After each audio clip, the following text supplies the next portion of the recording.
श्रम विभाग मेरठ द्वारा उप श्रम आयुक्त राजेश मिश्रा के नेतृत्व में सरकार द्वारा मजदूर कल्याण की योजनाओं के प्रचार प्रसार और लाभार्थियों को स्वीकृति पत्र देने का कार्यक्रम किया गया, जिसका संचालन विनय कुमार दुबे श्रम प्रवर्तन अधिकारी ने किया और अतिथि आन्या कुमार मिश्रा, उपायुक्त स्वरोजगार सवेतांत सिंह, जिला विकास अधिकारी सुनील कुमार सिंह, परियोजना निर्देशन और मुख्य वक्ता और श्रमिक प्रतिनिधि के रूप में ज्ञानेंद्र कुमार गौतम, राष्ट्रीय अध्यक्ष सामाजिक सुरक्षा फेडरेशन ऑफ इंडिया सामाजिक सेवा निर्माण श्रमिक फाउंडेशन रहे। कार्यक्रम के संयोजक अवधेश कुमार वर्मा, सहायक उप श्रम आयुक्त व समस्त श्रम परिवर्तन अधिकारी रघुवर सिंह, रघुवर यादव, नीलम शशिकांत पांडे द्वारा समस्त अतिथियों का फूलों का गुलदस्ता देकर सम्मानित भी किया गया। अतिथियों द्वारा दीप प्रज्वलित कर कार्यक्रम आरंभ किया गया और सभी वक्ताओं ने अपने अपने संबोधन में मजदूर हित की बातें करी और देश को आगे बढ़ने का संकल्प भी लिया। बता दें कि हमने 2008 में मजदूर उत्थान समिति के माध्यम से सरकार के सामने ज्ञापन के द्वारा मजदूरों का श्रम विभाग में पंजीकरण कराने और उनकी बेटी की शादी और शिशु हित, मातृवत हित और मजदूरों को निःशुल्क दुर्घटना बीमा के साथ साथ 60 साल के बाद पेंशन और मजदूर के बच्चों को अच्छी शिक्षा के लिए अलग से विद्यालय बनाने और मजदूरों के श्रम बेचने की जगह को चिन्हित कर छायादार अड्डे बनवाने, मजदूरों को 5 लाख रुपए की क्रेडिट कार्ड जैसी मांगे रखी थी। देखिए पूरी रिपोर्ट विस्तार से संवाददाता राजीव कुमार के साथ। वो एकमात्र अटल आवासीय विद्यालय नहीं है।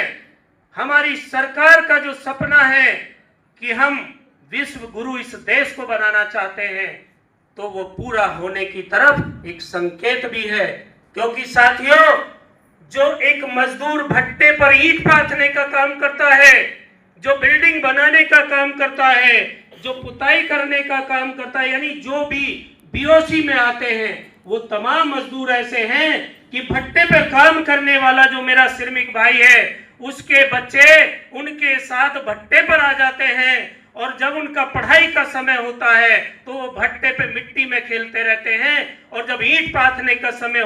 बंद होता है, उसी समय स्कूल बंद होता है, तो वो फिर अपने गांव में जाकर वहां भी मिट्टी में खेलने का काम करते हैं। तो हमारे देश में क्या परंपरा है कि मजदूर के घर में मजदूर ही पैदा होता चला जाएगा और ये नियम लगातार चलता रहा है। हमने सरकार से ये सवाल किया था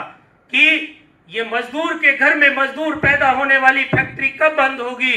तो सरकार ने कहा क्या होना चाहिए। हमने कहा कि मजदूर के बच्चे को शिक्षा की व्यवस्था होनी चाहिए और अलग से उसके लिए विद्यालय बनने चाहिए। तो सरकार ने हमारी इस बात को माना और अटल आवासीय विद्यालय दिए। तो साथियों, उत्तर प्रदेश में 18 विद्यालय हैं। अगर एक विद्यालय से 200 बच्चे भी हर साल पास आउट होकर आएंगे, यानी 6 से लेकर 12 तक सीबीएसई बोर्ड की बिल्कुल निःशुल्क और अच्छी पढ़ाई करके आएंगे, तो आपसे मेरा सवाल है कि क्या भट्टे पे काम करने वाले एक मजदूर का बच्चा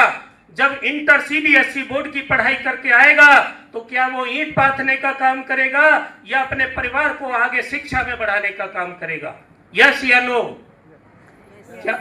क्या करेगा? जब मजदूर के घर में शिक्षा होगी तो देश विकसित और विकासशील होगा या नहीं होगा? हम विश्व गुरु बनेंगे या नहीं बनेंगे?